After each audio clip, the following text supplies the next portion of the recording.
Hello, everyone. Hope you're all well on this Friday night. Go Dogs.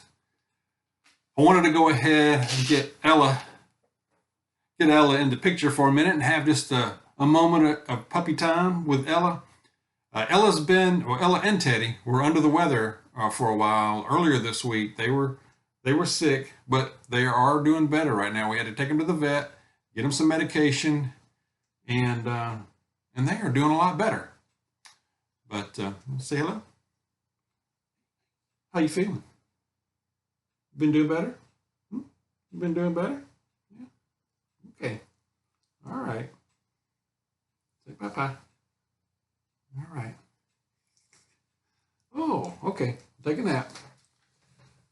Here we go. All right. Okay. Felt like we needed puppy time from all that's going on. It feels to me like, and let me know if you feel the same or, your thoughts, of course, but it feels to me like calm before the storm plus. What I mean by that is when you know a storm is coming, all the indications are that it's close. It still may be, the sun may still be shining, but it starts to get a little partly cloudy at times. You start feeling the wind starts to pick up and starts to not really do damage, but letting you know it's getting closer. And you know it's coming, and you know it's not going to be long before it does hit your location. That's what it's been feeling like to me. I've been trying to find the words here over the last few days to describe what I'm feeling, but that is what I'm feeling, is that relative calm right now. I mean, there's so much going on, I know, every day. However, considering all the red flags every day, all that we hear, it's just a matter of when, and it feels like it's getting closer and closer to when it's really going to impact and really be felt and with full force. I mean, if you think about it, I mean, so many things. I mean, we're not out of the woods yet with the railroad strike. Could still happen in the middle of next month. You've got, of course, midterms right around the corner here, right around the same time. That could be chaotic. Hopefully they even happen. It looks like they will. You've got, of course, we're full-blown recession here. We have an energy crisis. We have talk of diesel fuel running out possibly within about 20 days or shorter than that. We have crime waves that are just increasing by the day. The madness just keeps increasing. It seems as though we are being led by, or led, quote unquote, led by children, and that's an insult to children. But an example is, the escalation that we have going on over in Europe with the war, that we shouldn't be that much of a part of, in my opinion. But the rhetoric and the warnings and the threats just keep escalating when there's no talk of peace or no talk of let's talk. No diplomacy. Is diplomacy just dead? I don't understand that. So where's the adult in the room? There's no adult in the room. It's all adults that are acting like children, or worse. I could use much stronger language, but I won't. Okay. Russia warns that it will attack commercial United States satellites if they are used to help Ukraine in the war. The United States, on the other hand, is saying that they no longer rule out the use of nuclear weapons against non-nuclear threats. I mean, think about that, okay? Let that sink in for a minute. Like I said, the threats just escalate every day. Where are the peacemakers? Where are they? Announced today another $275 million package in aid to Ukraine again. This today was announced. Weapons, ammo to replace untold amounts of rounds of ammo and weapons that have been used against Russia.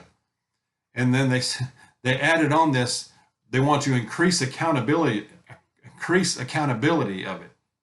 The State Department admits that they don't know where a lot of this money ends up. Well, no duh. I mean, we've been knowing that, right? I mean, there's no telling where the money goes. Somebody's getting it.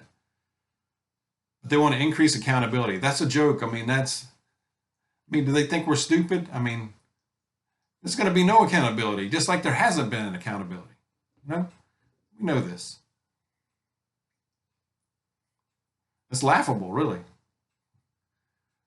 There was an article on Zero Hedge that United States-China relations are just keep getting worse every day. They've worsened, and to expect supply chain chaos into the next year. More good news, not. On the home front, I was reading up, and it says that more and more Americans are living paycheck to paycheck, and this has become the norm. I'm not surprised.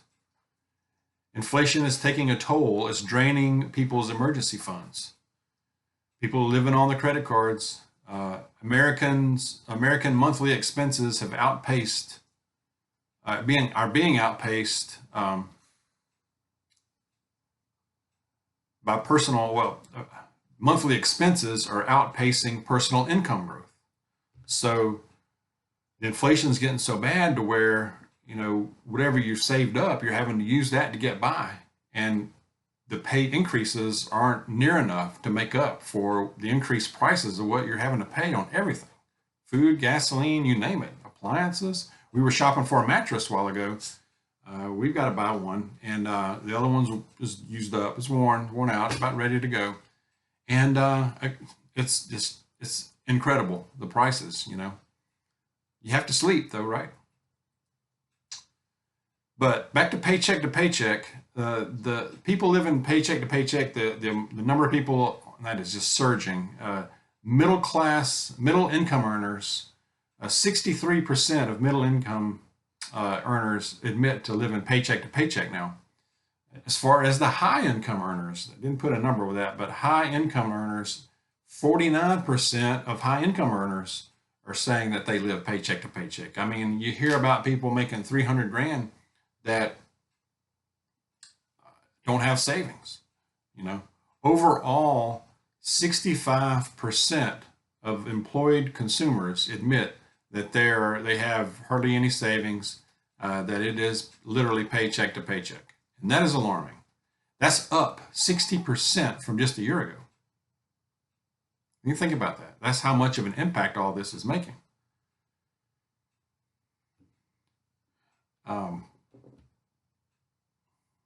Credit cards, I think a lot of people just figure it's going to get better anytime now, but it's not.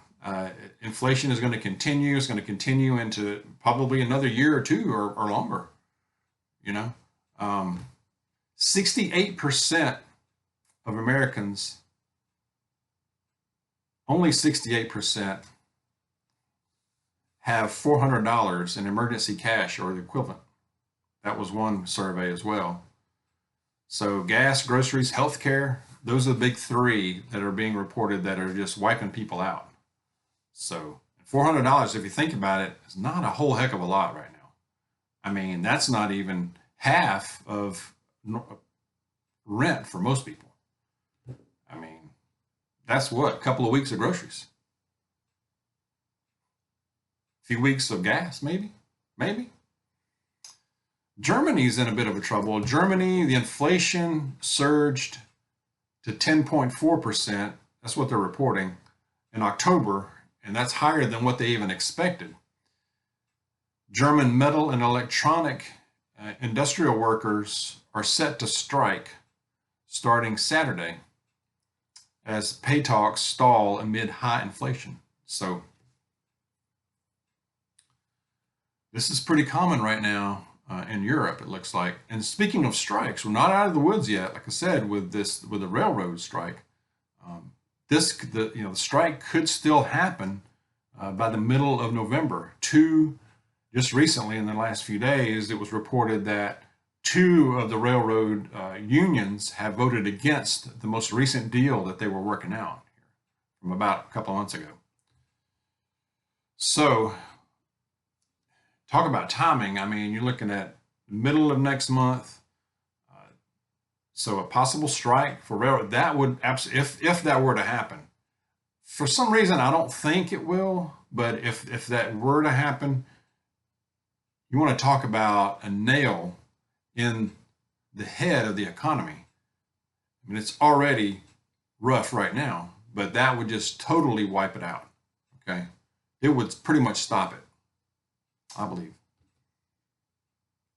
That midterms right around the corner. Okay. There's a lot of weird irons in the fire and a lot to keep up with. It's impossible to keep up with. You have to take a break and just take a deep breath and live. Okay. One day at a time. I mean, share your thoughts. Good verse. Okay. Good verse here from Joshua. This is Dawg. Pick this one out. Joshua chapter 1 verse 9 says, "Have I not commanded you? Be strong and courageous. Do not be afraid. Do not be discouraged. For the Lord your God will be with you wherever you go." Amen. Be strong and courageous. Stand firm. Be confident. Be confident in your faith. And take no nonsense. Okay? You know what I mean? Let's keep preparing. Let's be safe. God bless you. I will see you soon.